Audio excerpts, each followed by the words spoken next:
ma première question, puisque c'est un sujet qui vous touche particulièrement, sur lequel vous êtes très investi en tant que femme politique, une question plus personnelle. Comment, à l'origine, on en vient à s'intéresser à la cause animale et quel est globalement votre rapport à ce monde animal? Comment est venue cette passion ou cet intérêt?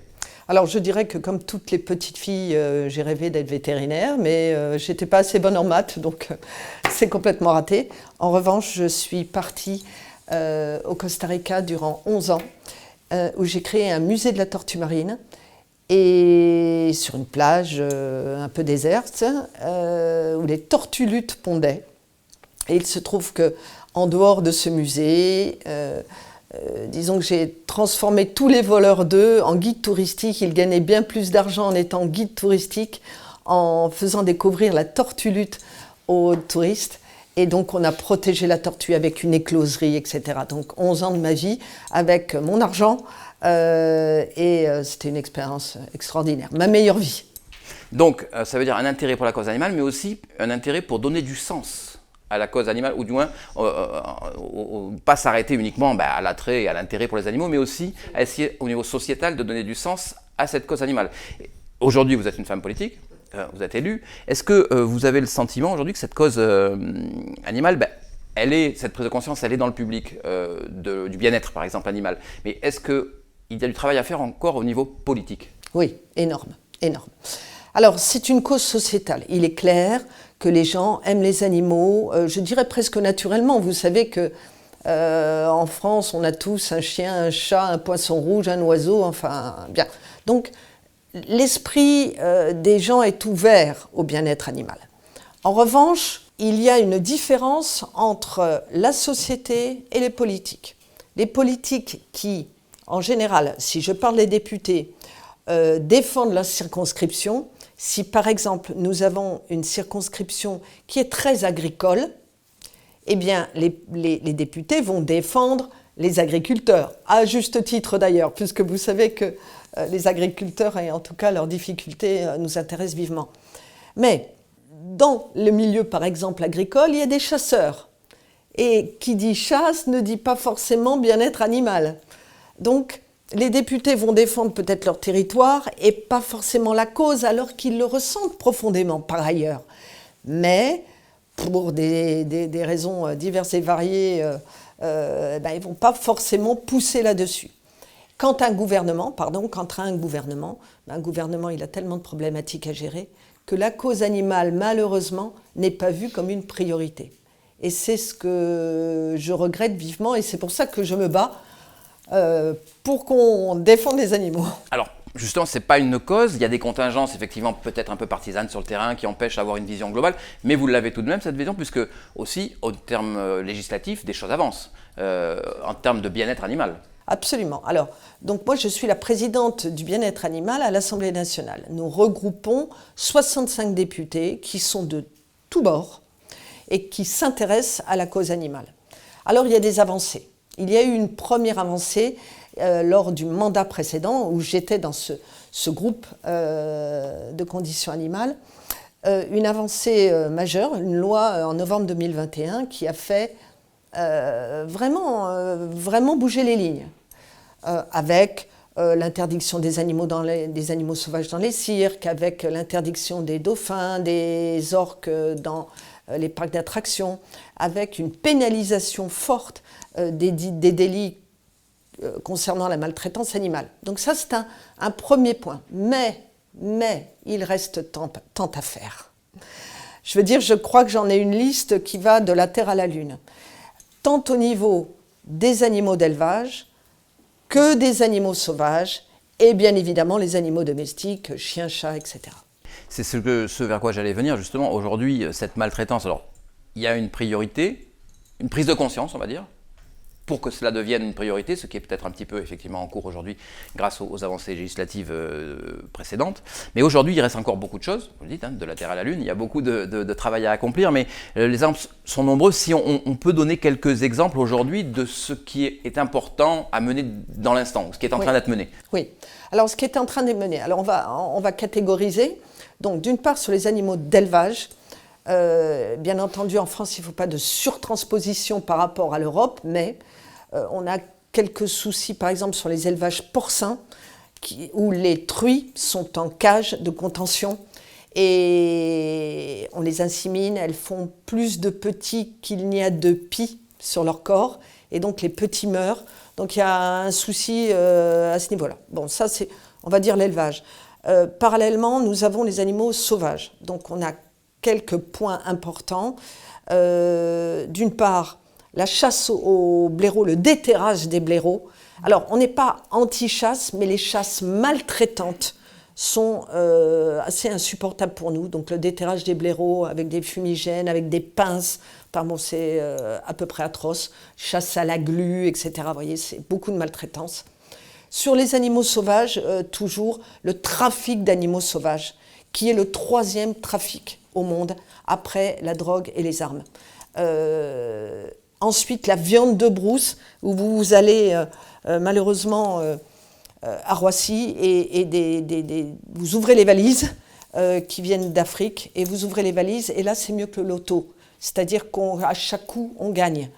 Vous ouvrez les valises et vous trouvez des têtes de singe, vous trouvez, c'est de la viande boucanée avec des bouts de girafe, des bouts de singe, enfin c'est atroce. Donc ça c'est le 2e grand point.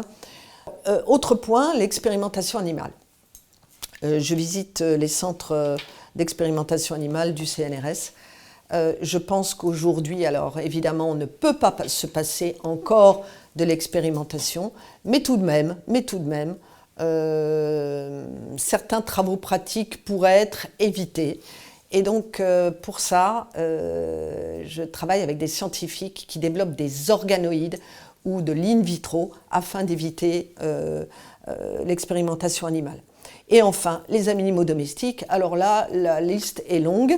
J'ai fait voter une proposition de loi à l'Assemblée nationale sur l'interdiction des colliers électriques, des torquatus et des colliers sans boucle d'arrêt. Je suis sur... alors maintenant, ça doit passer au Sénat, donc c'est une autre histoire. Il faut que le Sénat accepte de passer ma proposition de loi, mais on est dessus.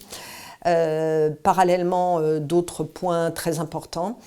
Pour être formateur, en tout cas pour être éducateur canin, eh bien, il faut la CACED, c'est-à-dire un diplôme qui se passe en 2 jours sur Internet, même si vous n'avez jamais vu de chien de votre vie, eh bien, vous pouvez être éducateur, ce qui est un pur scandale. Les problèmes des chiens hypertypes, les chats errants, j'ai fait voter au PLF, c'est-à-dire au projet de loi de finances. Il y a eu 4 amendements qui sont passés, dont le mien, j'en suis très fière. C'est 3 millions d'euros qui sont donnés pour la stérilisation des chats libres, des chats errants.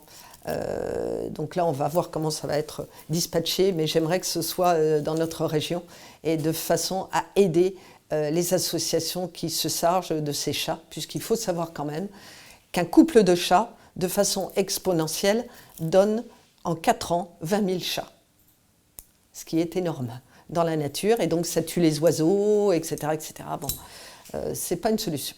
Donc pour l'équilibre de la biodiversité, effectivement, c'est quelque chose d'important. On a fait un petit tour, le temps passe, mais on a dit déjà énormément de choses. On se rend compte qu'effectivement, cette action au niveau législatif, au niveau de terrain, elle est menée. On avait déjà interviewé Madame la sous-préfet en Ariège qui nous avait dit un petit peu la position de l'État, mais on sent bien qu'effectivement, elle est aiguillonnée aussi par l'action des parlementaires qui peuvent effectivement pousser à faire évoluer la législation, puisque c'est un vrai problème de société, vous l'avez dit, c'est un problème politique aussi parce qu'effectivement, parfois il est soumis à des contingences et on n'agit pas à cause de certaines choses. Mais globalement, comment vous voyez l'avenir de cette cause animale ? Quel est aujourd'hui, on voit qu'il y a des pistes d'amélioration, mais quel peut-il être législativement parlant, on va dire ? Est-ce qu'une protection totale, entre guillemets, peut être envisagée ? On disait avec Madame la sous-préfet, l'État s'occupe des humains, moins des animaux. Aujourd'hui, ça rentre dans les mœurs, mais le législateur, quel est en quelque sorte un monde idéal, entre guillemets ? Alors, le monde idéal serait que les animaux qu'il y ait un droit des animaux, qu'ils n'existent pas. Ils sont doués de sensibilité, mais qu'il y ait un code droit animal, ça serait le rêve absolu. On n'est pas prêt d'y arriver, je ne pense pas. Mais petit à petit, ça viendra de la société civile, ça vient du peuple, ça vient des gens. Et donc, nous sommes représentants des citoyens. Et donc, je pense que les améliorations vont aller uniquement par les voies des propositions de loi qui sont présentées par les députés.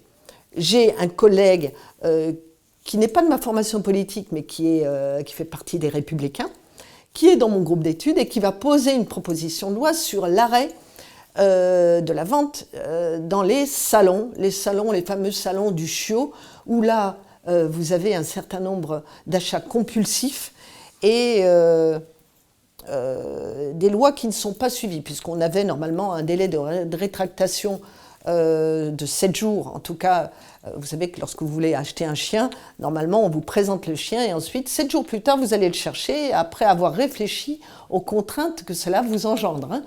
C'est pas du tout suivi dans les salons des chiots. Donc petit à petit, je pense que les députés, et je le vois puisque notre groupe d'études était constitué au premier mandat d'une trentaine de personnes. Maintenant, on est 65, et plus ça va aller, plus ça sera important. Donc, petit à petit, je pense qu'on ira à petits pas, mais on fera des grands pas pour la cause animale dans le temps.